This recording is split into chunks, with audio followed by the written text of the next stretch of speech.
La limite permise est de 2 ppm. Alors, on a eu des fois jusqu'à 4, 5. Et suite à ça, l'autorité béninoise a été saisie. Comme quoi, de plus en plus, on découvre de l'étéfon dans notre ananas qui est exporté. Alors, on n'a pas attendu d'avoir une sanction de l'autorité européenne. Les autorités nationales ont pris les responsabilités.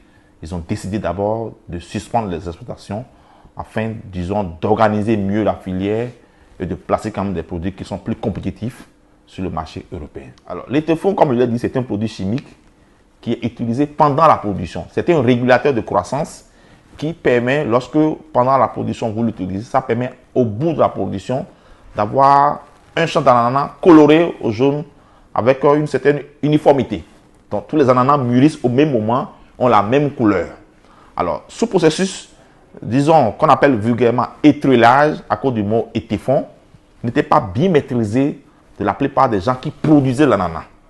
Il fallait diluer une certaine quantité dans un certain volume d'eau donnée, les répandre dans le champ d'ananas à des périodes données et à des doses subséquentes qu'il faut apporter compte tenu de la superficie de champ que vous avez. Alors, cette technique n'était pas bien maîtrisée des gens qui produisaient. Il y en a même des fois, lorsqu'ils passent le produit une fois et que nous sommes en saison des pluies, lorsqu'ils passent le produit et qu'une pluie tombe et lessive, ils se disent certainement que tout est parti avec la pluie. Ils en mettent encore. Ou bien, des fois, ils en mettent et après une semaine, 2 semaines, ils voient que la couleur jaune n'apparaissait pas assez. Ils en mettent à son gré. Alors, tout est une question de bonne pratique. Donc, cette technique nucléaire que nous mettons à disposition des producteurs, ils le savent aujourd'hui tous, parce que la plupart des réunions ont été tenues avec eux. Ils savent que l'État a payé une technologie qui est au niveau de laboratoire central, qui est à leur service. Donc, lorsqu'ils finissent, aujourd'hui maintenant, on est bien organisé. On a un plan qui est produit par celui qui exporte.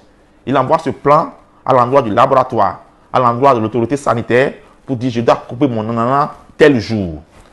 L'équipe sanitaire envoie des gens pour aller échantillonner 3 jours avant l'expédition. On amène au laboratoire, on applique les techniques nucléaires pour faire l'analyse. On lui dit voilà le taux de résidus qu'il y a dans votre ananas que vous voulez exporter. Si ce n'est pas bon, tout le monde lui dit arrêtez, n'exportez pas. Donc c'est tout l'intérêt qu'il y a aujourd'hui maintenant à utiliser ces techniques nucléaires qui permettent maintenant de dire à peu près ce qui n'existait pas avant. On n'avait pas la technologie nucléaire qu'il faut. Aujourd'hui, ça existe maintenant. Le labo peut dire exactement, dans l'ananas qui soit exporté demain, le taux de résidus de téflon est du temps. Si ça excède la LMR, on va dire tout de suite, n'exportez pas.